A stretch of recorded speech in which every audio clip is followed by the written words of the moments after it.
All right, what's up, everybody? It's your boy Hydrogen Harry, one of the Nitromaniacs, back again for another really exciting lab. Now, if you guys tuned in last Friday, you would have seen my pal Bunsen Bernie doing some really awesome stuff with slime. Now, we love slime at the Science Center. It's probably our second favorite thing other than using liquid nitrogen because, of course, we are the Nitromaniacs. But slime is so much fun. And what makes it even more fun is a lot of the stuff you guys can actually do at home. So I wanted to continue where Bernie left off and show you guys some really cool ways to make slime, but not just the same old slime that we usually use. Make slime better, make slime cooler, and, of course, make slime that you guys can make at home.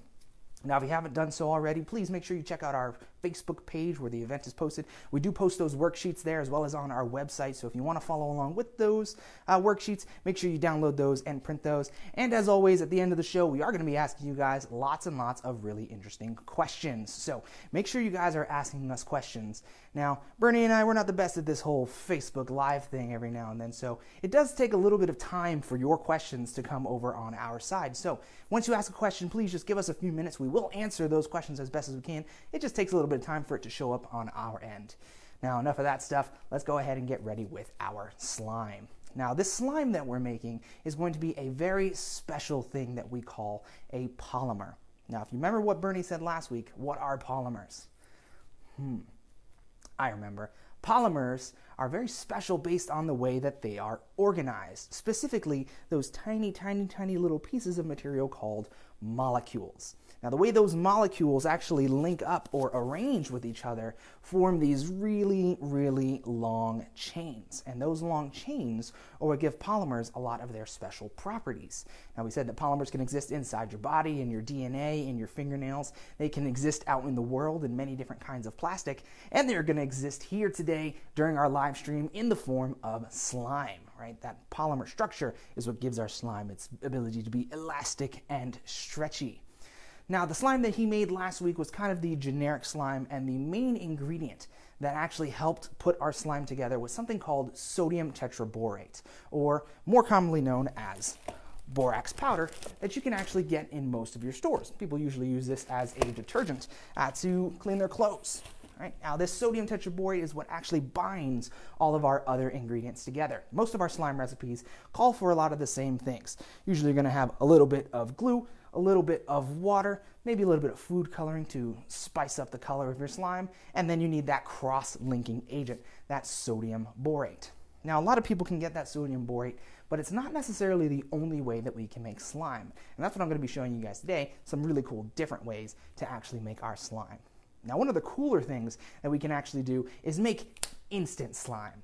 I know some of you guys are always wondering, man, it takes so much work and so much effort to make that slime. You got to put everything together. You got to mix it up really well. You got to stretch it and play with it in your hands. And sometimes it could take like 3 whole minutes. And who really has that kind of time on their hands? Well, let me show you a way that we can actually make slime a lot faster. We're going to be making something called instant slime. Now, this instant slime is going to consist of 2 ingredients. And again, these ingredients you can actually find at home. The first thing you're going to need is a water bath, right? So here in my big beaker, I've got just some ordinary water. Now, these special 2 ingredients that are going to go in here are we're going to make this instant slime. The first thing is something called calcium lactate. It's a very special ingredient that some chefs might actually use to make some really cool molecular gastronomy or some really cool kitchen chemistry. Now, this is going to act as our binding agent, right? Sometimes you find this in like boba tea. You know, it actually can create that little film that goes around to make the liquid stay inside the bubble, and it gets that skin that holds it. So we're going to add a little bit of this calcium lactate into our bowl here. All right, it's going to be about a tablespoon or so. All right, we don't really measure too much, but it doesn't matter if there's a little bit extra. You want to make sure you just mix that up. Make sure that calcium lactate dissolves into this water. Right? If you saw my egg experiments a few weeks ago, you might have noticed that dissolving things is very important when you're working with science. All right, once most of that stuff is dissolved, now we're going to get the base of our slime. Today, we're going to be using this. This is what I call worm goo, but it's very similar to what you'd find in your glue and water solution. It's kind of a sticky solution that gets watered down a little bit. Now, the cool thing is once we actually pour this goo into the container, it immediately goes from being a liquid and solidifies. And since we're streaming it out of this little nozzle here, it actually looks like little worms that start to appear in my bottle. So if you look closely, let's go ahead and go. All right. So I'll start to stream this in. I want to make sure it's a pretty steady stream. You don't want it to be too bubbly or you're just going to get little dots that kind of go in there. But you should start seeing a lot of that slime or a lot of those worms begin to form. Right, now you don't want to grab it right away. You got to let them sit in that bath for a little bit. Give them a very gentle mix, a very gentle stir. And then using my wooden spoon, we can go ahead and take some of it out. So you can see a lot of those worms started to stick together and solidify, almost like it's congealing. And if I stick my whole hand in there, you can see I can pull this entire mass of ooey gooey worms out. Right, we do this a lot during Halloween, and we call it vampire vein goo. So you can see it took pretty much no time at all. I really didn't have to mix very much. I didn't have to stir too much. I only needed 2 of those special ingredients in my water bath, and I was able to make my worm goo solution. Right, so I'm going to let that sit in there for just a little bit longer, probably to the end of the show, and we can check on it a little bit later. But again, a nice easy way to make some instant slime. Now that slime, even though it was instant, still very similar to the slime that Bernie was making last week. So again, we want to change things up a little bit and make things a little bit different. Now, there's this one slime that I made this one time. I was just grabbing some random ingredients and throwing some things together, and I think I made the coolest slime ever. And I call it fluffy slime. Now, this isn't fluffy like my hair or your dog or anything. There's no fur, there's no hair going in there. But there's one special ingredient that's going to go in there that's going to help make it nice and fluffy. And that special ingredient is actually going to be shaving cream. All right, now shaving cream, very important for us. You know, we got to trim up or shave any of the hair on our face, but I don't do too much trimming of my hair nowadays. So I like to use the shaving cream to make my fluffy slime. Now you're going to use pretty much the exact same ingredients that you're using for regular slime. So we're going to go ahead and start with a little bit of glue. And at first we're going to put about half a cup. Again, just eyeballing it. Add a little bit in there. Then we're going to add a little bit of water, almost as much as you put glue, probably a little bit less. So just a little less than half a cup. And again, eyeballing it there. And now for the shaving cream. Now, it's very important when you're using it, you get the shaving cream that fluffs up in your hand. You don't want to use any of that gel stuff because it's really not going to make it fluffy. But you can see as the shaving cream comes out, it starts to kind of fluff up, right? And that fluffiness is what we're really looking for inside of your slime, right? And that's really going to make it fluffy. All right, so we're going to go ahead and mix that all together.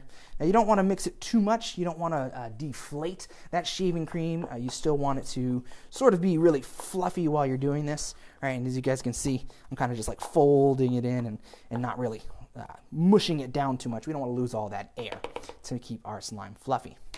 Now we need our binding agent or our cross-linking agent. Now, I could use that sodium borate that Bernie used, but again, we want to show you guys some different ways to do that. And if you're anything like me, you really can't see very well unless you have some very special things inside your eyes called contact lenses. Now, those are important for people that can't see very well, but you also have to remember to maintain those contact lenses, make sure they stay nice and hydrated, make sure they stay cleaned. So if you have contacts, you also likely have some contact solution. Now, some of these contact solutions might hold 2 special ingredients that can act as a cross-linking agent. We're looking for the sodium borate and boric acid, right? And that's going to actually act like our cross-linking agent. And this contact lens solution actually does that. So what I'm going to do, I'm going to use this to bind our slime together. All right, I'm going to slowly just stir this in. All right, as I start to add the contact solution, you should see that the slime starts to kind of stick together. It starts to thicken. All right, and that's what you really want, right? You want it to start to kind of solidify and get kind of slimy and gooey. But again, it's not just wet and sticky like the other slime. It's really, really fluffy. It almost feels dry on the outside as you begin to play with it. All right, so let's see if I can get my whole slimy solution to come out of the bowl here onto my tray. You can see all of those polymers that we have are starting to stretch right? Those long chain molecules are what allow this to stretch out and really get nice and ooey gooey and elastic. Right? And I can pick this up with my hand too, and you guys can see it. All right. Now, whoop, let me move some of this stuff out of the way. That way you guys can see it. All right. So you can see some of my fluffy slime that I have here. Now you can also use this fluffy slime to make what I've heard is called unicorn slime. Now, I've never actually seen a unicorn or anything, but I hear they're very colorful. If you mix like pinks and blues and yellows, you can actually make a few batches of these, start to blend that together and make a really cool kind of cosmic fluffy slime that we have. All right, so let's get a close-up of that. You can see that fluffy slime. Awesome stuff, but it is very, very messy. Right? And that's something that we always like to remind people. Make sure, just like I have here, I have some bowls, I have some trays, I even have some special plastic wrap that's down on my table because I don't want to hear the missus getting upset at me that I've ruined another dining room table. So please make sure if you're doing any of these experiments, A, you have a nice clean surface to work on, like some trays, some plastic wraps, some plates, different things like that. And also for any of you kids, don't ever try any of these experiments without parental supervision. I know they seem fun and they do seem safe, and for the most part they are, but you always want to make sure you have a parent supervising. That way, in case anything goes wrong, the parents can swoop in and save the day. Just like a lot of the people out there, our parents are going to be heroes too. Now the fluffy slime is cool, and again, using the contact solution as our linking agent is pretty awesome, but I want to one-up it. I want to do something that most of you guys maybe have never seen before. I was really jealous when Bernie brought out that cool magnetic slime where he put a lot of that iron oxide or the iron filings into that slime and actually made it magnetic. I thought, wow, that was pretty cool. How am I ever going to top that? Well, I went digging through some of my chemistry cabinets over there and I found some really awesome stuff that I want to make with you guys today. Now, I'm not going to tell you exactly what it is until we get to the very end. First, we're going to start with just our base ingredients to make some slime. So I'm going to add a little bit of glue. This time I want a little bit more slime, so I'm going to add a little bit more glue, probably about half a cup or so, maybe 3/4 of a cup. All right, just pour that in there. Then we're going to add in our water. All right, so I'm going to grab my water over here. Perfect. All right, might need a little bit more glue. Put a little bit too much water in there. That's okay. When it comes to science, you can always try and try again. You can always add some stuff. All right, so add a bit more glue. We're going to have a lot more slime coming out. And now I'm going to add one of my special ingredients. Now this stuff that I found is really cool. This is something called phosphorescent powder. Now phosphorescent is a really big word, but it does some really awesome things. If you've ever visited the Science Center, you might have seen one of our exhibits called Frozen Shadows. It's one of the exhibits where you hit a button, the lights start to flash, you kind of got to go up against the wall, make a funny pose, and then the lights flash and your shadow gets frozen on that wall. And that's because that wall is covered in phosphorescent panels. And those phosphorescent panels actually absorb light, and that light gives it energy and causes it to glow. So if you've ever seen something glow in the dark, you're dealing with some phosphorescent substances. Now this powder is actually going to do the same thing to our slime. All right, so I'm going to add a little bit of that phosphorescent powder into my bowl, and then we're going to go ahead and mix it. Now my first spoon got all messed up. That's okay. We can improvise. We've got a couple popsicle sticks. We can just mix this all together. Now, since you're adding another powder, just like we did earlier with our calcium lactate, you want to make sure this stuff fully dissolves in your slime. Right? If you don't mix it up really well, you're going to get some glowy streaks, but not all of it's going to glow. And we want this whole thing to light up, right, when we make it glow. So you want to make sure you mix it really, really well and make sure everything gets dissolved into your solution. All right, so now we've got this kind of watery, milky, gluey substance right there.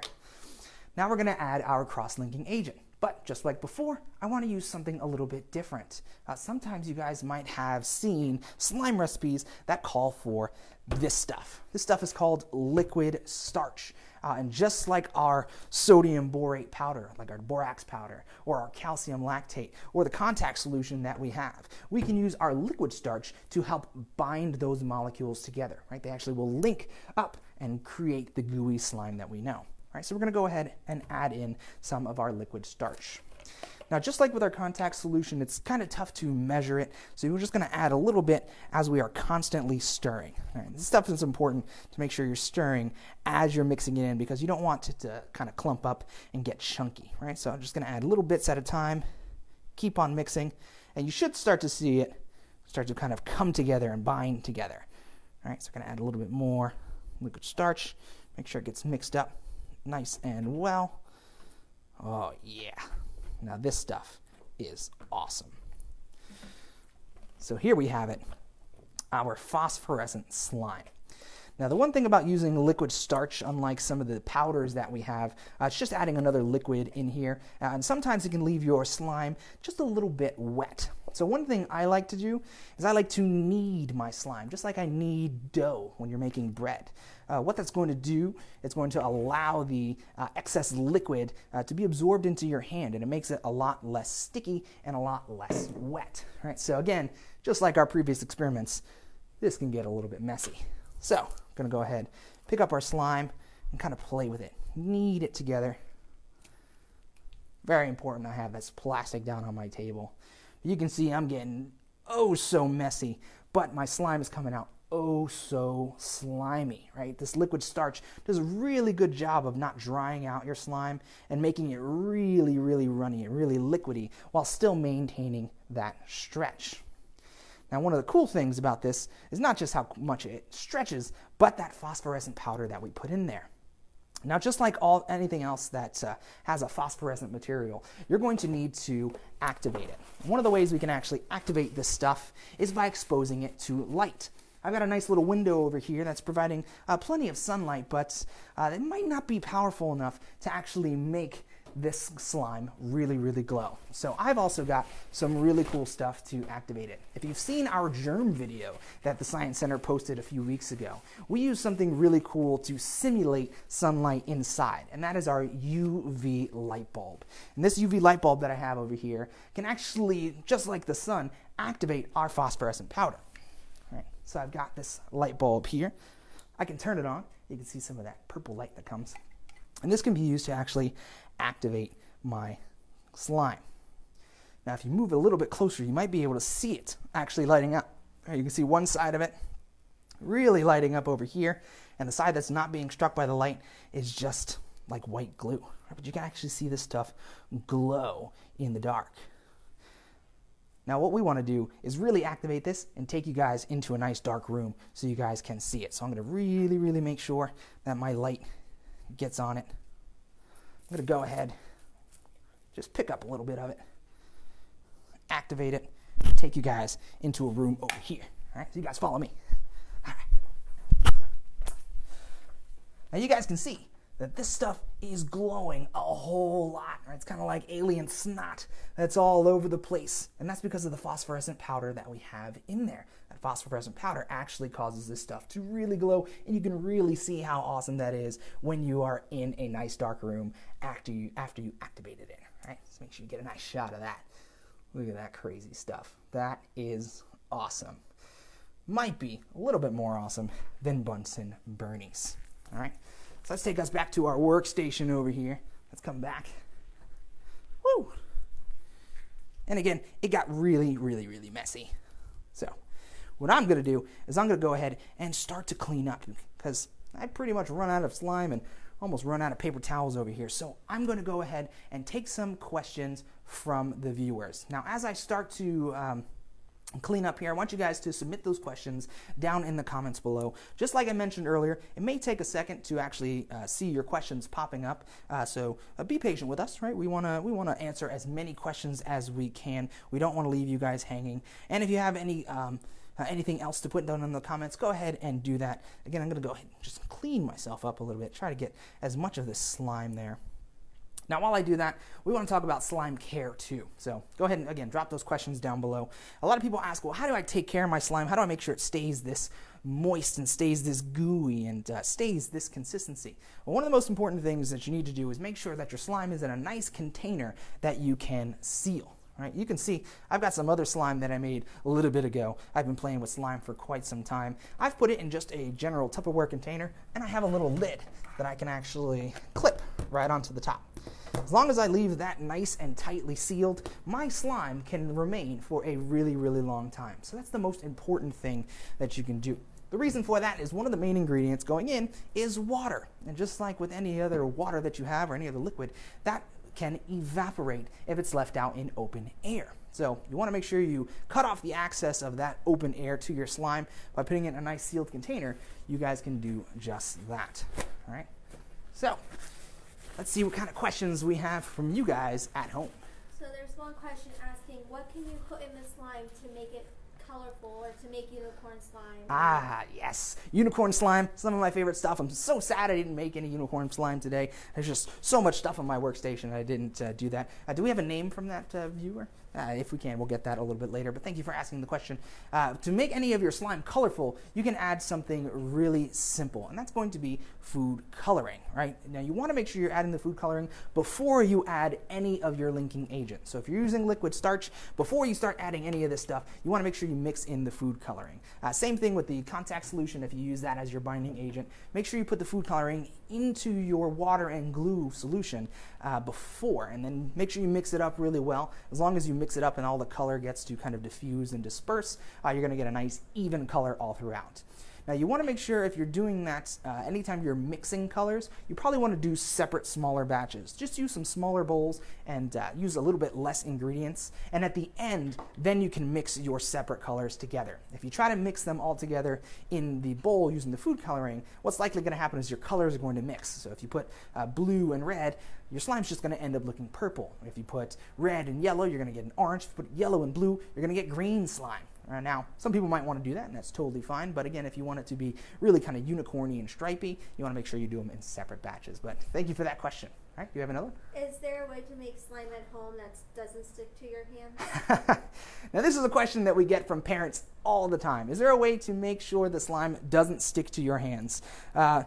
Honest answer is most likely no. Slime is meant to be messy. It does get a little bit sticky, but as you can see, the liquid starch kind is going to be a lot stickier than some of the other ones. If you want to have the kind of least sticky slime, or the slime that doesn't stick to your hand as much, I'd say use the recipe that Bunsen Bernie used last week and just stick to our borax solution. Now, you usually don't want to pour this powder directly into your solution. You want to go ahead and dissolve it into some hot water like I had here on the side. Right, this is just some of that borax dissolved in some warm water. Right, and you mix it up. You can add a little bit of this solution into your slime.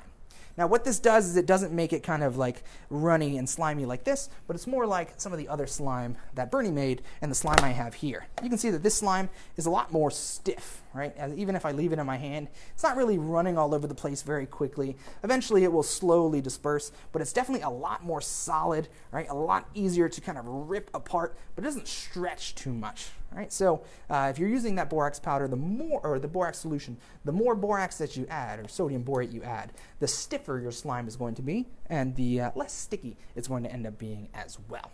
All right, but thank you for that awesome question. 2 more questions, then we should be good. Okay.